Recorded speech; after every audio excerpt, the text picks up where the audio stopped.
The service elevator groans as it carries Ava Lane to the 49th floor. Her left hand trembles around a cardboard box of gloves and labels. She tells herself she is here to work, not to mourn. The folder in her tote says Cross Ethan Delaware ceased. Estate clear out. That cannot be him. The name hits like a fist behind her eyes. Her vision fizzles at the edges, the way it does when the tumor gets bored. The elevator doors open to a hallway that smells like lemon polish and money. A man in a tailored gray suit waits by a brass door. Miss Lane, you are late. Traffic is a liar today. You have 7 days, and you will photograph everything. Nothing leaves the unit without written approval. You sign the confidentiality agreement, and you do not contact the family. I do not do drama, Mr. Hale. Ava signs with a steady hand, then hides the tremor in her pocket. The penthouse door swings open, and Manhattan rushes in through glass walls. It is too bright, too clean, too silent. A bowl of wrapped candy sits on the kitchen island. Bright colors, in a dead room. The wrappers look sun-faded, like they have been waiting. Ava sets down her box and pulls on gloves. She starts with the entry table. Keys, wallet, a watch that stopped at 3:18. She writes tags and numbers, working the way she always works. Order first, feelings later. A framed photo stands by the window. A boy in a varsity jacket grins at the camera, older now but unmistakable. Ethan Cross. Oh my God. Her throat closes. She remembers a different hallway, a different smell, high school bleach and rain. Ethan running up the stairs 2 at a time, laughing at her slow pace. The memory is sharp enough to cut. A lock clicks behind her. A woman walks in like she owns the air. Who are you? Ava Lane. I run Lane Order Services. My brother did not need a stranger touching his life. I am here because your lawyer hired me. That does not mean I want you here. I want this place emptied and I want it done yesterday. Nora Cross looks like Ethan. The same dark hair, the same stubborn mouth. If you steal anything, I will bury you next to him. I am not here for your money. Everyone is. Nora storms toward the kitchen island. Why is this candy still here? He hated sweets. She grabs the bowl then freezes.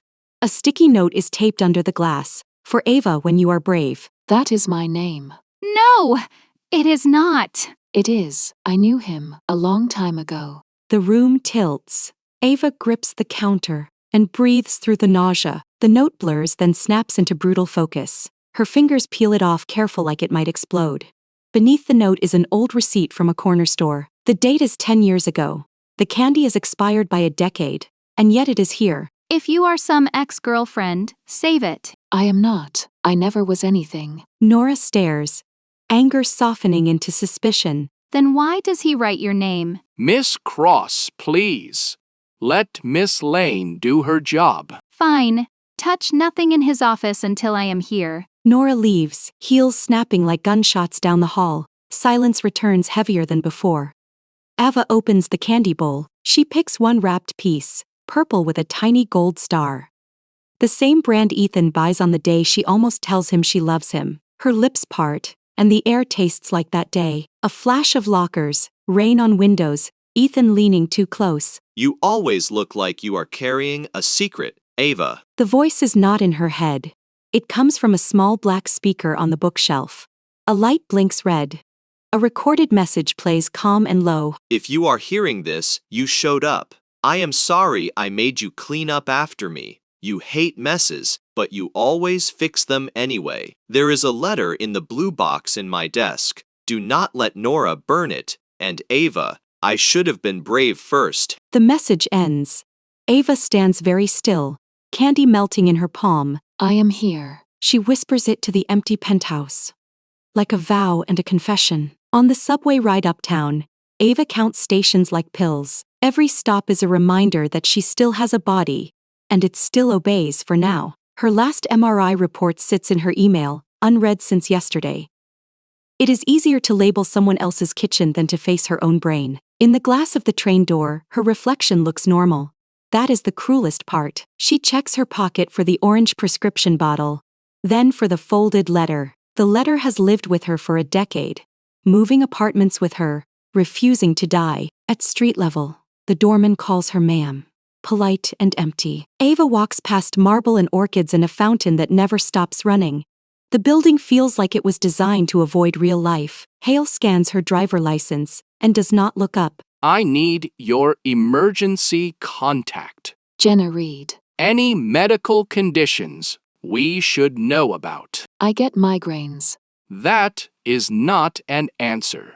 It is the answer you are getting. Hale's lips thin, but he writes it down. Ava focuses on the work kit in her bag, labels, Sharpies, a portable scanner. Tools make her feel safe. People never do. When Nora threatens her, Ava wants to laugh. She has already been threatened by worse things. MRI machines, neurologists, time. Still, Nora's rage cuts because it is honest. Ethan is Nora's blood. Ava is just an old name on a sticky note. Ava walks to the living room and sees a chess set mid-game. Black pieces are losing, left abandoned. She touches a knight, then pulls her hand back. She is not allowed to change the board. She moves to a bookshelf instead, books on architecture, grief, neuroscience, and a dog-eared romance with creased pages. A bookmark sticks out, a movie ticket from senior year. Ethan's handwriting is on the back. You were laughing, and I wanted to stay there forever. Ava presses the ticket to her palm until the paper warms. The penthouse stays silent, but inside her head, the past starts knocking. Ava opens Ethan's office with a key Hale hands her, then watches the door close like a verdict. The room smells of cedar and old coffee. A line of blue boxes sits on a shelf, each labeled in Ethan's handwriting. It is neat, obsessive, almost tender. Ava starts photographing, cataloging, breathing. Her phone buzzes with a text from Jenna Reed. You, alive? Barely. I am at the job. The one you would not tell me about. I will tell you tonight. Ava sets the phone down, then opens the first blue box. Inside are ticket stubs, folded notes, a dried corsage, a cheap plastic ring, high school junk kept like relics. A note lies on top. Do not throw this away. It is important. Ava's chest tightens. She pulls out a spiral notebook, the cover scuffed. The first page reads, Ava Lane, Alabama Ways. Stop. Her voice cracks. She flips pages. Sketches of her profile, her messy bun, her hands holding books, lists of things Ethan wants to say crossed out and rewritten. I miss you. I am sorry. I was a coward. Ava swallows hard, tasting metal. She leans on the desk. Then her knees go soft. The floor rises. The lights smear. The familiar warning flare. Not now. She grips the chair until the seizure wave passes. She does not let herself sit. Sitting feels like surrender. The second box holds a stack of voice recorders, labeled by date. Ava taps one. Ethan's voice fills the room, casual like he is in the next chair. Day 1. They say it is inoperable. I pretend I am fine because that is what I do. I look up Ava Lane on every platform and I find nothing. Maybe she learned how to disappear. I do not blame her. Ava's eyes burn. Another recorder clicks on. Day 38. Nora thinks I am dating someone. I let her think it because she needs a story with a clean ending. My ending is not clean. Ava, if you ever hear this, I am sorry. I keep buying that stupid candy we shared. It is expired on purpose now. Like a joke, only I get. Ava laughs once, sharp and broken. You are unbelievable. A knock hits the door. Are you in there? Yes. Open it. Ava opens the door. Nora stands with a trash bag and red eyes. Hale says you are digging through his private stuff. I am cataloging. He did not want strangers in his head. He left my name on the candy. That could mean anything. It does not. Prove it. Ava holds up the notebook, the sketches, the lists. Nora's face shifts. Anger giving way to shock. He never talked about you. He did not talk about anything that hurt. Nora snatches a recorder and presses play. Day 76. I dream of a hallway with rain on the windows. Ava turns around, and she is smiling at me. Then I wake up and my hands shake. I do not want to die without telling her the truth, but I do not know where to send the truth. Nora covers her mouth. He was looking for you. I was looking for a way to stay alive. Nora's eyes narrow, like she catches something in Ava's tone. What is wrong with you? Nothing. Do not lie in my brother's house. Ava forces a smile. I am just tired. Nora drops the recorder like it burns. Fine, keep your job. But if you hurt me with some fake story, I will destroy you. Understood. Nora leaves. Ava exhales and sinks into Ethan's chair anyway. In the desk drawer, she finds a sealed envelope. The front reads, "If you are here, you waited too long." Her fingers hesitate. She opens it. Inside is a simple map, hand-drawn. A diner in Queens, a booth by the window tomorrow at noon. And one line. Bring the letter you never sent. Ava's lungs forget how to work. How do you know? She presses her palm to her forehead. The tumor throbs like a cruel metronome. Outside, the city keeps moving, indifferent. Ava finds a photo booth strip tucked inside a book. Two teenagers cram into the frame, laughing too hard to pose right. Ethan's grin is wide, unguarded, dangerous. Ava's eyes are bright with a crush she never names. She stares until her vision swims. We existed. Another box holds a college acceptance letter never opened. A sticky note on top reads, "Open this if I make it." Ava's stomach twists. She opens the envelope anyway. The letter congratulates Ethan on admission to a school in New York. The date is the same month he vanishes from her life. She remembers the last day she sees him. Rain, lockers, Ethan saying he will text. Then not. She thought he chose to forget her. Now she wonders if he was already sick. Ava finds a manila folder labeled lawyer stuff. Inside is a list of numbers and contact names. Crossed out one by one. Her name sits near the top. Ava Lane, locate, do not scare. Jenna calls, voice too bright. Tell me, you are not doing the rich, dead guy job alone. I am. Ava, I am fine. you keep saying that, and it keeps being false. I need the money. I will loan it. I do not want your pity money. It is not pity, it is love. Stop. Ava squeezes her eyes shut. The office chair creaks under her, a small complaint in a big room. Are you crying? No! That was too fast. Jenna, I cannot talk. Then text me one sentence. Alive or not alive? Alive. Ava ends the call and stares at Ethan's desk again. She imagines him sitting here at night, recording messages no one is supposed to hear. She imagines him rubbing his temples the way she does. A terrible kinship forms. The diner is smaller than Ava remembers, but the smell of coffee is the same. She sits in the booth by the window, hands folded tight. Noon sunlight turns the table, sticky and gold. She tells herself Ethan is dead. And this is just grief playing tricks. The bell above the door rings. A young man walks in, hair damp from rain, jacket half-zipped. Ethan Cross, 10 years younger, alive, breathing, looking right at her. This is not real. You came. Ava's heart slams. She looks down at her hands, then up again. His eyes do not flicker, like a memory does. He slides into the booth across from her. You look different. I look sick. You look like you have been carrying a secret. The words match the recording. Ava's throat burns. Are you a fragment? I do not know what that means. I know I left town too fast. I know I never read your face the way I should have. Ava reaches into her bag. Her unsent letter is there, edges worn, ink faded. She pulls it out and holds it like a weapon. I wrote this for you. I was terrified, and I was stupid. Read it. No!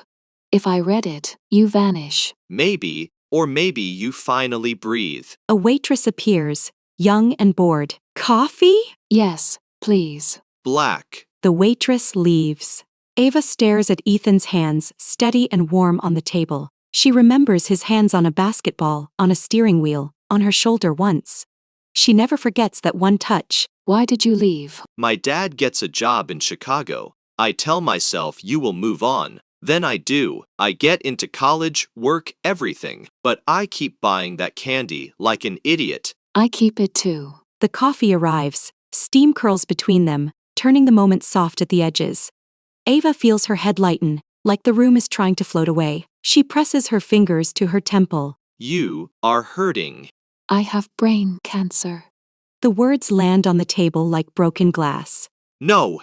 Do you have treatment? Not the kind that fixes. I get steroids. I get scans. I get pity. I get an expiration date. Ethan swallows hard. I hate that word. Me too. Then do not use it. Tell me what you want. Ava laughs, bitter. I want time. I want a clean brain. I want to go back to that hallway and not be afraid. Then do it now. Tell me the secret. Ava looks at the letter. Ink bleeds.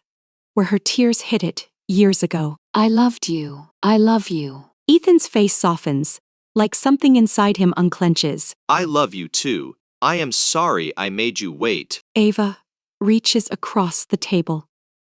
Her fingers touch his, and the world snaps. The diner dissolves into white noise and hospital light. Ava blinks on a gurney, a nurse calling her name. Ava, stay with me. Her mouth tastes like pennies. I was at the diner. You fainted on the sidewalk. Do you have a condition? Yes. The nurse looks at her bracelet, then at her face. You need to stop pushing. I do not have time to stop. Hours later, Ava sits on her apartment couch. Jenna is there, angry and scared, and trying not to cry. You disappeared, and you would not answer. I am sorry. Tell me the truth. I am dying. Jenna's hands fly to her mouth. No! I did not tell you because I did not want to watch you break. Too late. Ava leans back and closes her eyes. The time fragment still clings to her skin, like warmth after a touch. It feels like proof, and like torture. Her phone buzzes. Come back tomorrow. I found something. Ava stares at the message, then types with shaking thumbs. I will be there. She opens the letter again. She reads it alone, out loud, in a whisper. Each line tastes like overdue candy. Sweet and wrong and real. The diner fragment feels warm, like a lie told kindly. Ava studies Ethan's face for signs of sickness, but he looks untouched. She wonders if time is being merciful or cruel. You always stare like you are solving a problem. I am trying to memorize you. That sounds like goodbye. It is. Then, do not waste it. Ethan slides a wrapped candy across the table. Purple wrapper, tiny gold star. I buy these because you like them. I like them because you buy them. They smile, and it hurts. Do you still draw? No! Why? Life happens. That is a lazy answer. Then ask a better question. Okay, why do you keep choosing fear? Ava looks at the window. Rain streaking down the glass. Because fear is familiar. Familiar is not the same as safe. She wants to scream at him for being right 10 years late. The fragment gives her a small gift. She gets to say what she never says. I thought you left because I was not enough.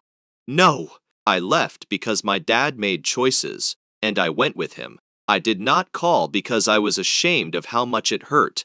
I told myself you were fine. I was wrong. Ava swallows hard, and the coffee tastes like pennies. I am not fine. Tell me one thing you want, besides more time. I want you to know it was not your fault. I did not reach out either. We were both stupid. We were young. Same thing. Ava laughs, small and real.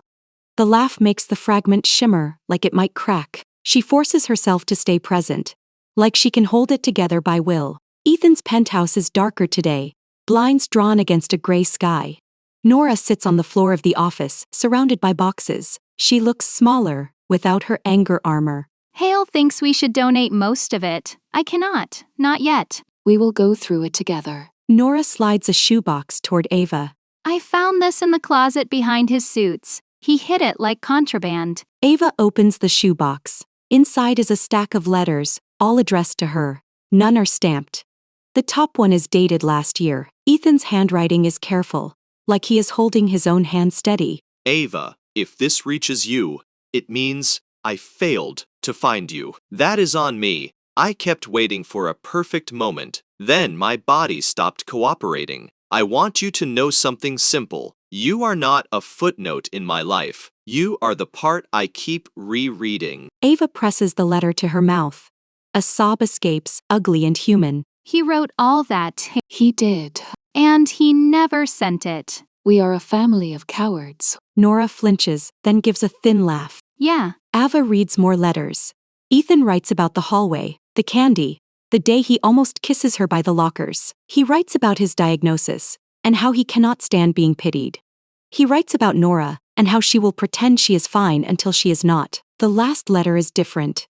It is addressed to Nora. That one is mine. Nora takes it with trembling fingers and reads. He says he is sorry. He says he did not mean to leave me with ashes and paperwork. He says do not burn the candy bowl. It is holy in a stupid way. Nora's laugh breaks into a quiet cry. Come here. Ava opens her arms. Nora hesitates, then collapses into her. Two women hold each other in a dead man's office.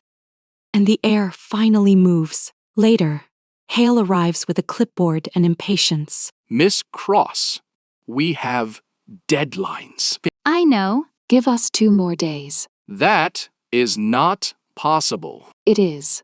Ethan planned this for months. Let us finish it right. Hale studies Ava, then his gaze drops to the medical bracelet on her wrist. Miss Lane, are you ill? Yes. How ill? Enough. Hale exhales then nods once. 2 days. Then we close. When he leaves, Ava's hands start to shake. She sits, and the room spins. Ava, I am fine. you are not. Nora stands and walks to the kitchen. She returns with the candy bowl. He wanted you to have this. Take it. I cannot. You can. It is just sugar and regret. Ava peels one candy open. She puts it on her tongue. It tastes stale and sweet, like a dare. It is awful. Good. It matches today. They keep sorting. They build a memory box. Labeled overdue candy. Inside they place the letters, the notebook, the voice recorders, the candy note. Ava adds her own letter at the bottom. She does not seal it. She wants the ending to breathe. Night comes. Ava stands by the window, city lights blurring. She feels a time fragment stir behind her eyes. She sees a hallway, rain, lockers. She sees herself younger, holding the letter, walking toward Ethan. She sees Ethan turn, smile, open his arms. For one heartbeat, the alternate life looks possible. Then it fades. Ava's knees buckle. Ava. Ava hits the floor. Sound narrows to a tunnel, Nora's voice far away. Mom, can you hear me? The ceiling becomes a river of white. Ava thinks of candy, and love, and how both can expire. They sort Ethan's kitchen drawers. Nora finds a pile of takeout menus, all circled with the same order. He ate the same thing for weeks. When you are sick, choices feel heavy. Nora looks up, eyes sharp. How do you know that? Ava hesitates, then decides honesty is cheaper than pretending. I have a tumor. No! Nora's face drains of color. It is late stage. I am not telling you for attention. I am telling you because I might collapse again, and you deserve context. Nora sits hard on a stool. Ethan had one too. The air freezes. What? He did not call it that. He called it headaches and migraines and bad sleep. Then he told me and begged me not to tell our parents. He said he did not want them to watch him fade. Ava grips the counter. He should have told me. He tried. He paid 3 investigators. He fired them all when they came back empty. Ava's eyes sting. I never knew. None of us knew the whole truth. They find a flash drive in a drawer, labeled Ava, play last. Ava plugs it into Ethan's laptop. A video opens. Ethan sits on the edge of his bed, hair messy, face too thin. Hi, if you are seeing this, I am gone and you are here. That means you were brave or desperate or both. I do not judge. I kept thinking the universe owes us a redo. Then I realized it does not owe anything. So I made my own. I left you crumbs, Ava. Follow them. And when you get tired, stop blaming yourself. The video ends. Nora wipes her face with her sleeve, furious at herself for crying again. He always acts like he can control everything. He can control the mess. He cannot control the ending. Ava wakes in a hospital room with winter light on the walls. Jenna sleeps in the chair, chin on her chest. Ava's head aches. But it is a quiet ache now. Nurse Patel checks her vitals and offers a cup of water. You scare people when you pretend you are fine. I scare myself too. You need hospice planning. I know. Jenna jolts awake and grabs Ava's hand. You are not leaving me without a fight. I am fighting. I am just losing. Jenna's eyes fill, but she nods like she accepts the truth. Tell me what you need. 1 more day. I have to finish something. By afternoon, Ava returns to the penthouse with Nora and Hale. The place feels less like a tomb now, more like a museum of one life. We sign the final inventory and we lock it. Give us an hour first. 1 hour. Nora and Ava carry the memory box to the living room table. Overdue candy sits in black marker across the lid. He would hate that name. He would pretend to hate it. Nora smiles through tears. True. Ava turns on one last recorder. Day 120. I am tired. I keep thinking of the taste of that stupid candy. I think love is like that. Too sweet, too late, still real. Ava, if you ever find this, do not punish yourself for time. Time is a thief. You are not. Ava closes her eyes. I am sorry. She speaks to the room, to the air, to Ethan's absence. I should have called you. I should have written your name on the envelope and sent it anyway. I should have been brave. Nora touches her shoulder. You are brave now. It does not change the ending. It changes the meaning. Ava nods, and for once she believes it. She opens her own letter and reads it out loud, voice shaking but steady. Ethan, I am writing this in a room you will never walk into again. I am sorry the universe makes cowards out of us. I loved you when we were kids. I love you now, even with the rest of my life already packed in boxes. If time gives us another shot, I will find you sooner. If it does not, then know this. You were the sweetest thing I never let myself taste. Nora wipes her face. Keep the box. I want it with you. No, it belongs to you. You are his blood. And you are his choice. Nora pushes the box closer. Take it. When you are gone, Jenna can keep it. We will not burn anything. Ava's chest tightens. She nods, unable to speak. Hale clears his throat, eyes suspiciously wet. I will amend the donation list. This box stays private. The paperwork finishes, the locks click. The penthouse becomes just an address again. Outside, snow starts to fall, soft and indifferent. Ava rides the elevator down with the memory box on her lap. The wait is small, but it feels like a whole decade. Days later, hospice is quiet, dim, almost kind. Jenna sits beside Ava's bed with a laptop and swollen eyes. Do you want music? No, just his voice. Jenna plays the first recorder again. If you are hearing this, you showed up. Ava smiles, tears sliding into her hair. I showed up. She unwraps one last piece of candy. It is hard and old and ridiculous. She lets it dissolve slowly, tasting sweetness with a hint of dust. She closes her eyes and sees the diner window. The hallway rain, the city lights, the time fragments line up like broken film, and for a moment they make sense. Ava squeezes Jenna's hand. When you clean my apartment, do not throw away the stupid stuff. I will keep every stupid thing. Good. Ava's breathing slows. The room holds its breath with her.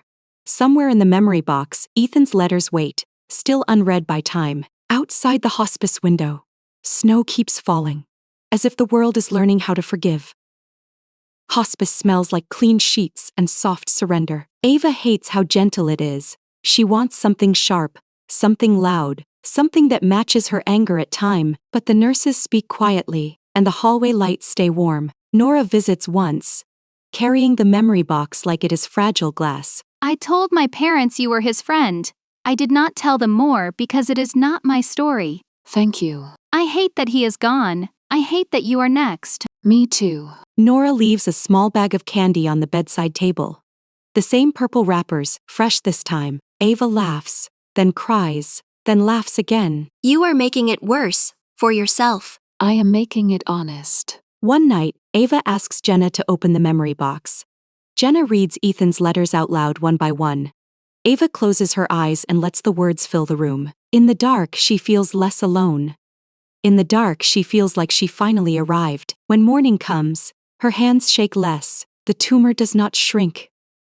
But her fear does. Promise me something. Anything. When you tell this story, do not make it pretty. Do not make it a miracle. Make it true. I will. Ava breathes out. Slow, she tastes candy, snow, and the bitter edge of goodbye. Thanks for watching. Follow for more romance stories.